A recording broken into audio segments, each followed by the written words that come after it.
So very happy to put together the unbelievable group of Mark Kerr, Don Fry, and Dan Severn, and the three gentlemen, some of the toughest warriors on the planet, who are with us today on your podcast, Hannibal.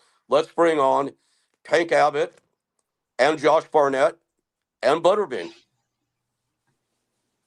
Hello, everybody. Hello. Guys, Good to see everybody. I'm getting excited for next weekend. I mean, it's gonna be a lot of fun. Well, what do you think's going to happen there, Bean? What are we gonna see with the combat icons at WrestleCon? Well, I guarantee you, our group could take on the whole WWE, whatever they want to call themselves now. We would wipe the floor with every one of them. As long as there's enough insure for when we're done, right? Exactly. That's yeah. Definitely going to have the toughest booth there. I guarantee it. Yeah, I would agree. I mean, just with the three of you, and then you add Kerr and Severin and Fried in the mix. It's it's a group not to be messed with. I never thought about the combat icons challenging the rest of the convention floor, but hell, Bean, you said it first. So there you go. Don't know why it pops in my head. I'm feeling froggy, I guess. Yeah. But no, I mean, to get this group of guys together and get a chance to meet all of us at once or get a picture with all of us at one time is pretty remarkable. I'm excited about it. Yeah, I'm looking forward to it also. It's going to be a lot of fun. I'm just looking forward to whatever comedy I can muster out of Tank, because usually when we sit together, we just start saying just really strange, silly shit, observational humor mostly. But when you see the world through our eyes, it's a strange. It's not even a Picasso. It's definitely got to be more of a Dali. Well, we're not going to have to look too hard or far to find it. No, we're not. Oh man, I can hardly wait to observe it. I was talking about like wanting to do something business wise with you guys, the icons forever. But I have to admit, it's like I'm a fan first. So it's like, Bean, you mentioned it a few minutes ago, the group picture. It's like, for me, it's been worth it going through all this work, because it's been a lot of work to put this together just to get that damn group picture with you all. So that's a pretty cool opportunity. Not just for me, obviously, but for all the fans who are going to be there. Yeah, a lot of the wrestling fans are also MMA fans, and a lot of us have also wrestled too, so it's going to be a lot of fun. I mean, fun is like, I keep saying that, but it's going to be a great time for us and the fans to get to come and hang out with us. Yeah, I think so. There's a lot of stories to be told, and I think it may even surprise some of us to see even some younger folks come up and know about some of the history of what we've done, or at least that which they're able to see, by watching or going on the internet and bringing old stuff back up. So I'm always surprised at some of the references that people will drop and things that they'll talk about. And I go, fuck, how do you even know about that? Yeah, stuff that is long forgotten. People bring up and you go, oh, yeah. I'll tell you what, now back when we was fighting, Josh, it's the internet wasn't as big as it is now. Younger kids get on there and learn everything and stuff you wouldn't even expect them to know. You're right. This is true. Well, you guys, I had to tell you from the fan perspective. I mean, I'm a student of the sport, and forget from a viewing perspective, and there's nothing more important to the history of the sport, now arguably one of the biggest sports in the world, if not the biggest, than you guys that started it. You're the heavyweights that created the sport. I mean, that's incredibly significant, and it's pretty awesome when you think about it, what you guys stepped into. Tank, I hope you're bringing your series of books to the convention, guys. Bean and Josh, Tank sent me his books, and I didn't know he had written a trilogy. And damn, they're good. And he used a lot of pseudonyms in it, which I think was very nice of you, Tank, rather than naming names. But man, it's just a super colorful description of like the Wild West. you just don't see it anymore. Like Josh, you're the greatest student and historian I know in the game. I mean, what are the fundamental differences now between how it is now and how it was then? Well, maybe someday I'll write a book, but I didn't graduate college like Tank did, so I don't, I don't know if it's going to be possible. However, it's a radically different environment now because I think the easiest way to point at it is that when we all got started one way or the other, we just saw something, we said, we're going to do it. Whatever that is, there was a freedom for us to go out and fight. And we wanted to fight. We wanted to test ourselves. We didn't know who was going to show up or where the fight was going to happen. Hell, even how much we were or weren't going to get paid. We just said, this is a mountain and we're going to climb it. Whereas these days, people look at it like, okay, I need to protect my record. I got to make sure I do this. And then I got to go to the UFC. And then it's just like, you've not even done half of the work to get yourself to where you could even be a legitimate contender. You're way over your skis. And if you don't love this, it is going to just chew you up and spit you out and destroy your body for nothing. Most people, I tell them, you're not going to be a champion. You're not really going to make money at this. So if you want to do it, you better do it because you damn well have a hunger and a fire that says you got to do it. Because otherwise, it's just going out there and putting yourself in, medical bankruptcy for no reason. And the fact that few make it is not. It's not an indictment of what it is. It just shows you how difficult this is. I mean, I don't care what anybody says. They'll sit there and look at, fighters from earlier ages like, oh, well, they don't have the strength conditioning and blah, blah, blah. And these guys didn't know how to do this. I go, look, Tank Abbott didn't have all these guys to coach him on this and that. But I tell you what, you didn't bench raw 600 pounds. You don't hit like him. You didn't box. You didn't wrestle. You didn't get into actual fights out of a ring enough to know, like, yeah, I can handle myself if I get in here with some dude I've never heard of. He's 400 pounds and apparently does Hawaiian bone breaking. You don't even know what the fuck that is back then. And Tank just goes, well, let's see if he can take a punch to the face. Nobody even knew Tank was a wrestler to begin with until he actually started taking people down here and there. Or Butterbean, he's sitting there and go, well, I can get into a ring. What's tough, man? Yeah, I'll do it. Well, shit, I'm too heavy. Well, I'll figure it out. And then bang, knockout. Then, all right, well, let's just see how it goes. Let's just keep going. Where else do we go with this? People don't have that sense of adventure. And, fair enough, it's kind of stolen from them. Like, that doesn't really exist in today's marketplace of fighting, as you could call it. But ultimately, the thing that separates the old school from the new is that we all had to have a passion. And you'll see those who showed up at a tournament, fought a couple fights, and then it just wasn't for them, versus those of us that just kept going and going and going and keep pushing, fighting here and fighting there. I mean, shit, Tank had a fight in someone's backyard for his last fight. You don't do that shit unless you are a fighter and you're like, cool, let's go. Is there some money? Is this guy going to show up? Like, people don't get it. They just don't get it. That came back to bite me in the ass. I would take fights with no training or anything. Yeah. The night before, they'd call me up and say, hey, we're in a bind. We need you to fight. Yeah. I'd sit there going, well, I ain't got nothing to do. I guess I'll show up. And I was their fight. And then everybody nowadays goes, oh, he wasn't in shape. He wasn't this and that. Well, but when you get called when you're sitting on a bar stool, and Rick did that to me, I went over and fought in London for a fill-in fight for somebody. And I was sitting on the bar, and literally he called me up and asked me if I could fill somebody's shoes.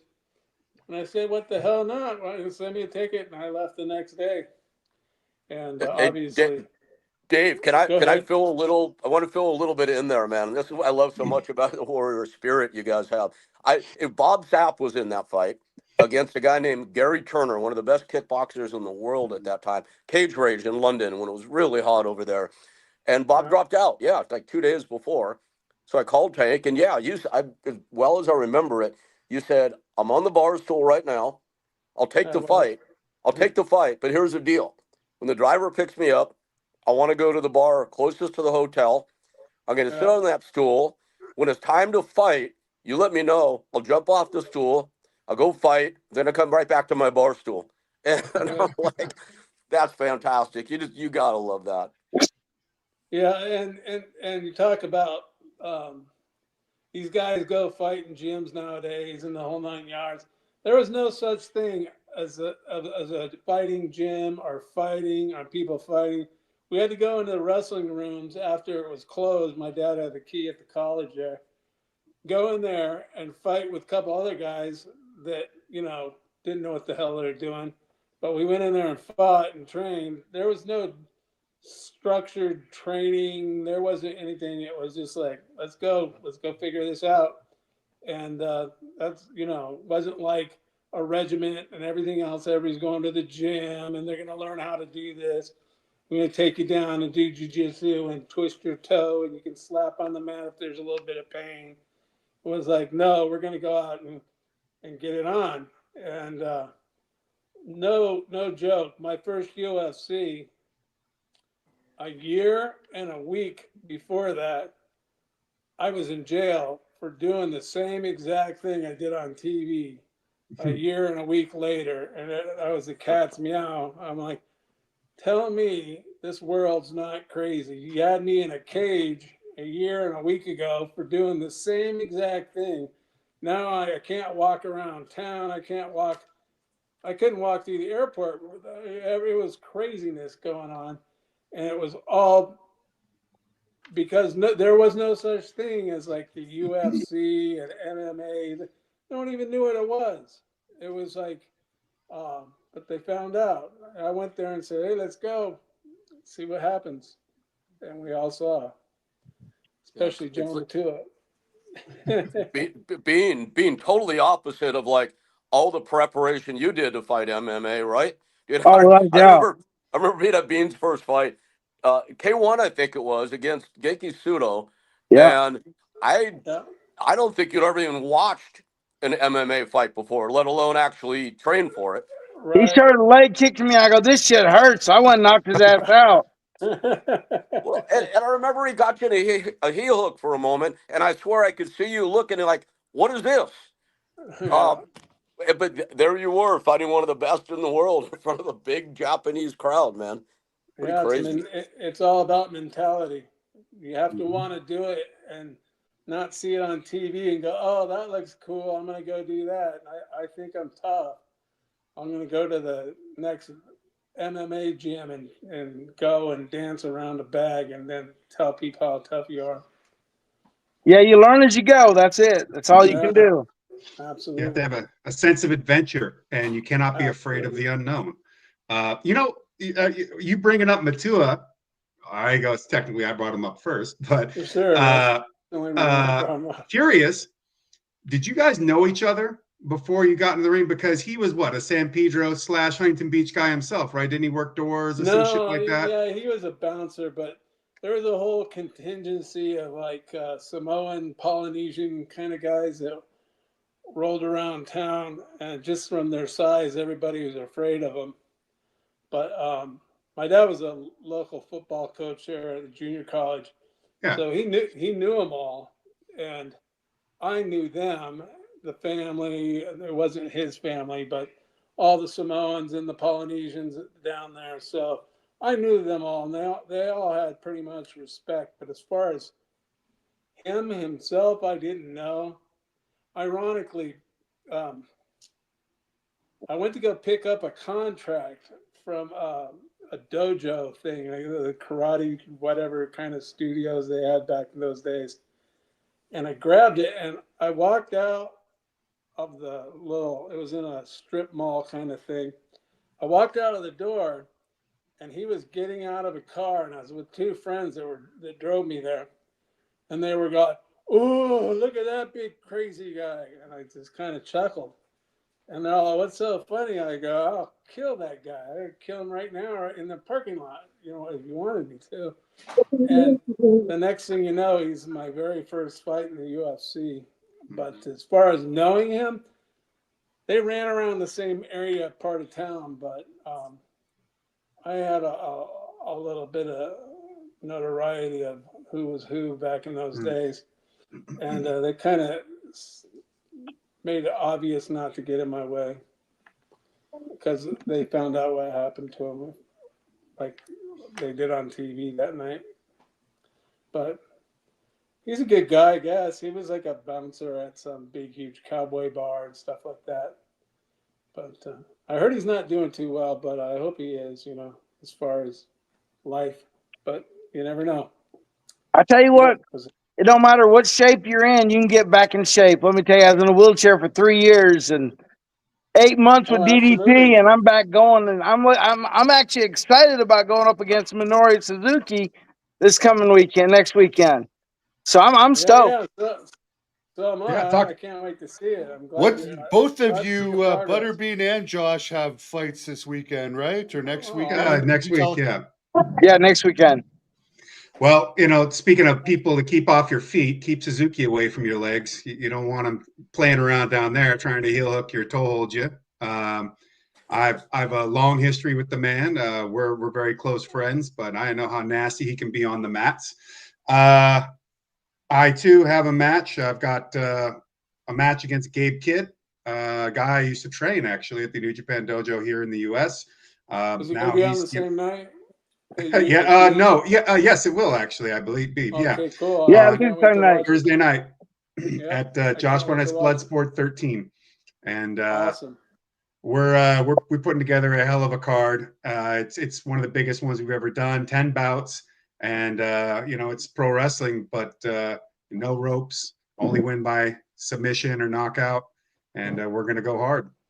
Yeah, Josh, I that's saw awesome. I that can't you've wait got to see it. I saw you got Natty Neidhart and Shayna Baszler both on your card, and but talk about pulling off a coup in the days when you hear that you can't get WWE talent on your shows, and I just hats off to you for pulling that off, dude.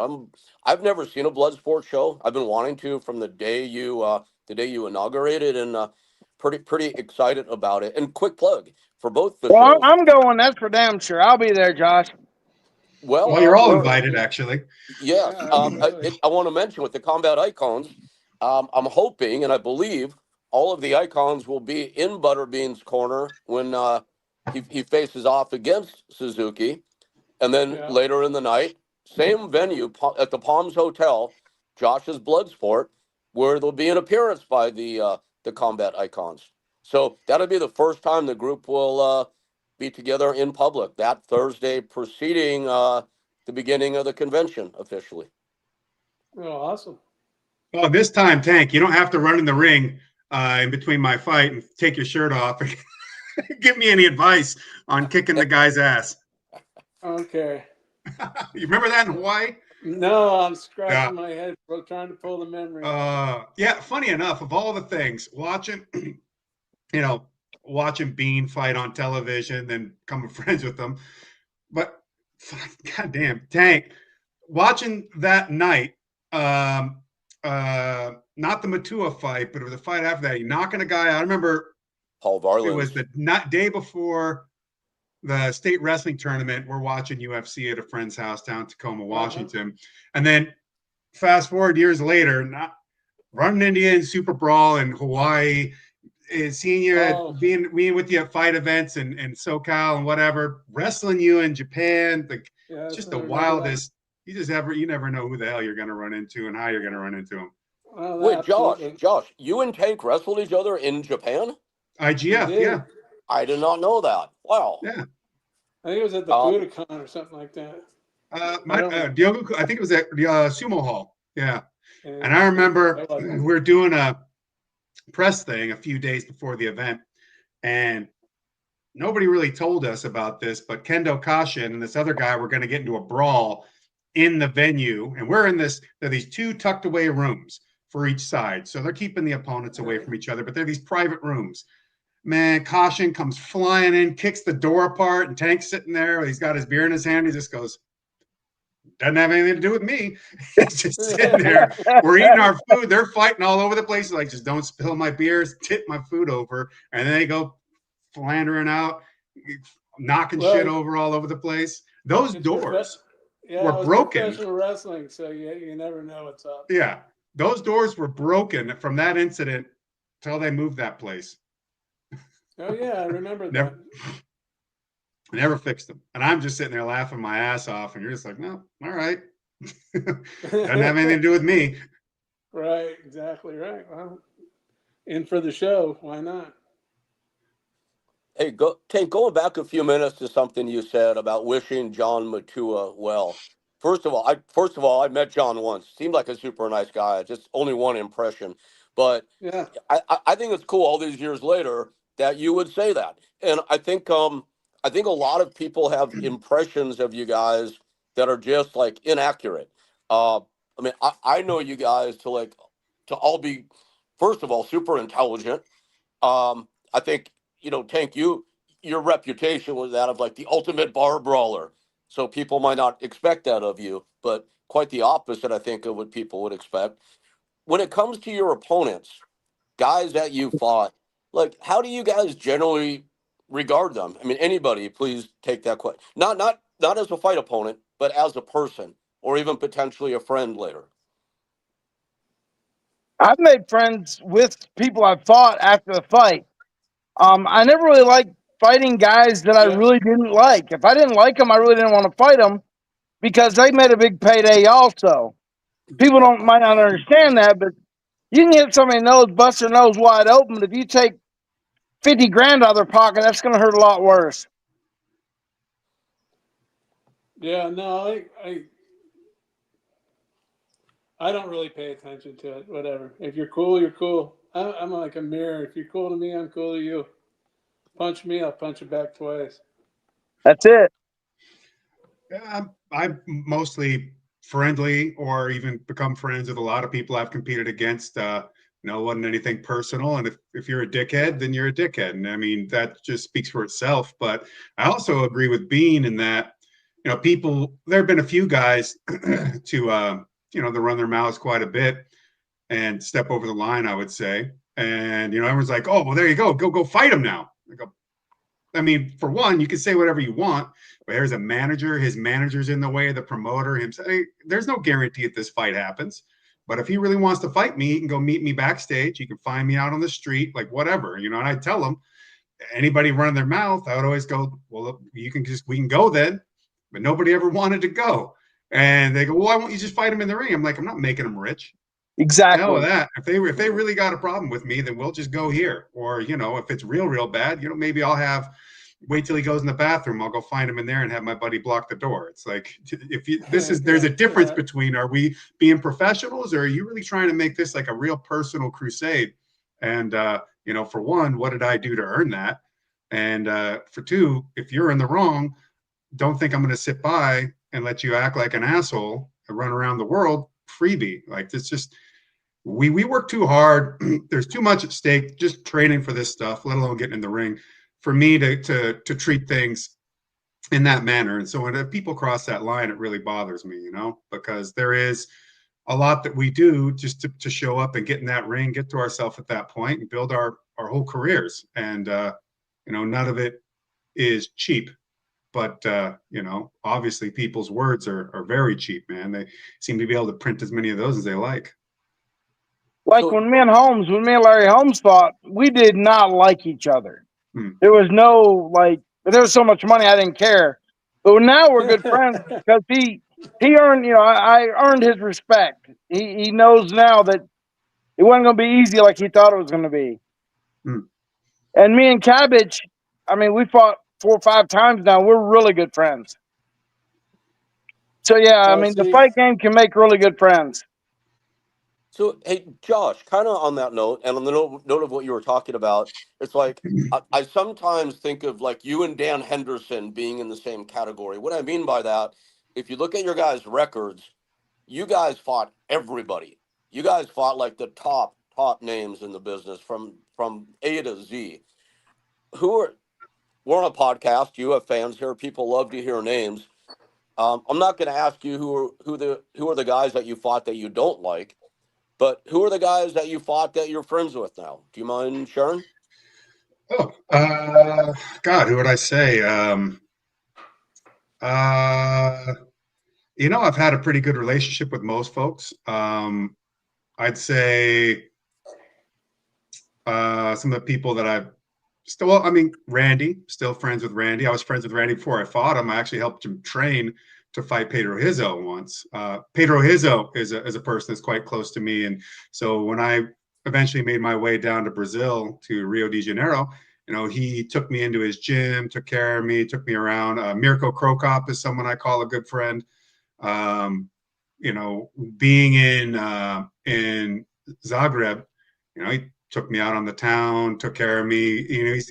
Just a lot of these guys are very, very good guys. And, we don't necessarily, it's like typical male bullshit, right? We don't have to see each other for 10 years, but it's just like it was yesterday, as long as everything's good, hey, it's good. I haven't seen Tank in forever, but I know if I'm sitting down with him, we'll be talking shit. We'll be having a good time.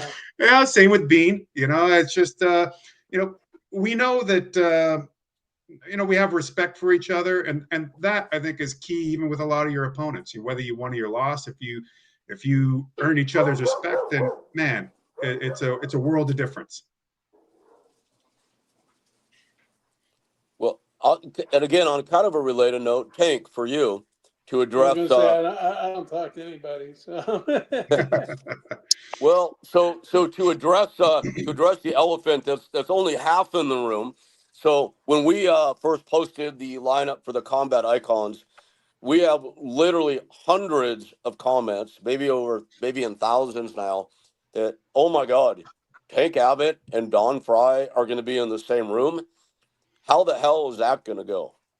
I'm not trying to cause any trouble. I hope that you guys are buddies, but how is that going to go?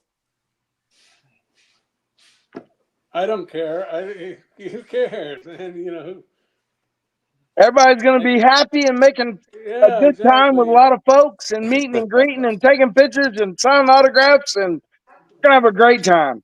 Good I was answer. gonna say, Bean just summed it up right there. I don't. Good. Who cares? If got a problem with me, then whatever. I don't lose any sleep over you. Trust me about that. It's not about us, Rick. It's about the fans this weekend. No, and Bean, I agree. I mean, I know Tank and Don both are super good dudes. So I hope and expect, dare I say, expect the best outcome possible. And like you said, smiling, taking pictures, having a good time. So love that idea. Yeah, somehow I don't think Don is going to have any problem with Tank. I just don't see it happen. I don't know what happened to Tank there, but he disappeared for a second.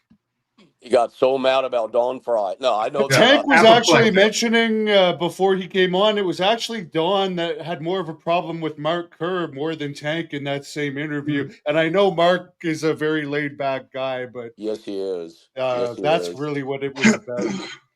I just know everybody at WrestleCon's going to have a good time. So it's going to give all the fans of WrestleCon, if you haven't got your ticket to WrestleCon, you need to get it now, because we're all going to be there. Yep. Yes, and the link to pre-order is in the description, by the way, for anyone watching this. If you want to pre-order any of the pictures, just go to the description of the video. Pictures, autographs. And Hannibal, well, we've got you on real quickly. We should probably wrap up pretty soon, but why don't we touch on, we got the combat icons, MMA legends at WrestleCon. Why don't we touch really quickly on everybody's pro wrestling connection? Because in this group, everybody has a very major pro wrestling connection. Let's talk about that for a second. Hannibal, why don't you lead, if you will? Well, I think Josh could probably answer this, but isn't Don Fry a former IWGP champion in New Japan? That's a good. I don't recall if he won the belt or not, but I wouldn't be surprised if he did. He was brought in by Inoki. It was Inoki's final match. His retirement match was against Don Fry. Yeah. Which is super significant. And Josh, I know Josh is the historian and the ultimate word on this, but my understanding, Josh, is that Inoki personally selected Don to be his final opponent. Do you know anything about that? I do believe he did. I don't know the entire story behind it, but yes, Inoki picked Don specifically. To me, that's incredible. Inoki is one of the biggest legends, if not the biggest, in pro wrestling. That's a big distinction. And then Tank, you're a guy in the UFC who somehow ends up like with a major push at WCW at the height of the Monday Night Wars. How did that happen? Just got to be smooth. Yeah, no, it was it happened. But anyways, the pinnacle of that, or the peak for me, was wrestling Sid Vicious for the title in Minneapolis. That was quite the night and a whole experience. WCW was one hell of a ride, man. It was a fun time. Yeah, it was probably expedited my health, but my health problems, but because those guys are like rock stars, man. You're living the life, man. Private jets and getting down and doing all sorts of crazy things, and I fit right in. It was a Well, great time.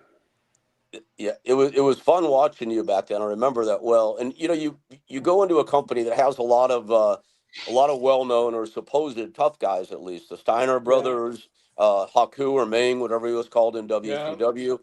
How what was it like the first time you walked into that locker room? How did people regard you? No, everybody was really professional.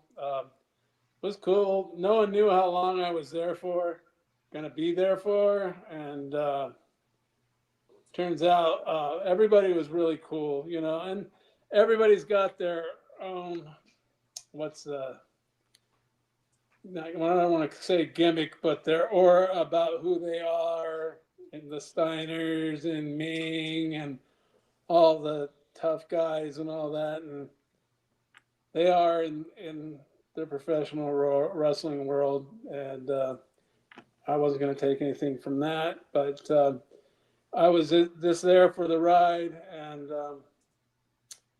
it was quite the ride. Yeah, it was probably one of the highlights of my life. Those 2 or 3 years I spent with them was, like I said, it probably expedited my health problems, but I had It's a not an lot of easy fun. life. Yeah, it's Yeah, not an I had a easy lot of life. fun getting there. So Oh man. it And was that once I fell off the cliff with drinking, that was quite a painful ordeal mentally and physically and everything else. But I made it. 7 years, almost 7 years now, coming up real soon. I mean, it's kind of whatever. I don't want to get into it, but going from my last fight, I fought the it was I forget his name, but I was 1 foot in the grave there. I went up to my hotel room and told Paul, I go, when there's a time limit, because I think they were doing a video or something. I said 5 minutes before, come get me. I got to lay down. So I went up to my room in the hotel, and he come knocking on the door, and he's all, "Hey man, you got 5 minutes." And I tied my shoes, walked right straight into the octagon, and talk about a surreal moment in life, man. I went out there and go, "Okay, man, it's time to get it on." And a couple fists went flying by my head, and I go, "Oh, this is real." And so I took him down and did what I could do, and that was the last fight I had. But before that, I was going to fight Severn out here, and I couldn't pass the physical. I was very, very sick, but I didn't let anybody know. But it's what it is. I'm still here, man. And if you get to the point when you're on your deathbed, and I went a little bit beyond. I died 5 times. I I count every day as a blessing, and I'm really happy to be here. So I ain't Well, got you time. got one up on me. I come back, but I didn't come back from the dead. Yeah, yeah. you you Right you on, were man. pretty close, Bean. You weren't far, Bean, that's for sure. Yeah, absolutely. I'm so happy for you, man. I'm proud of you. I'm happy for you, man. What an awesome thing to do. All 515 pounds of me. Yeah, that's awesome, man. That's great. Josh, I think Butterbean would agree with this. Could you book Butterbean against Buff Bagwell for your Bloodsport? Oh, that'd be Butterbean- awesome. That would be a match I would jump into for free.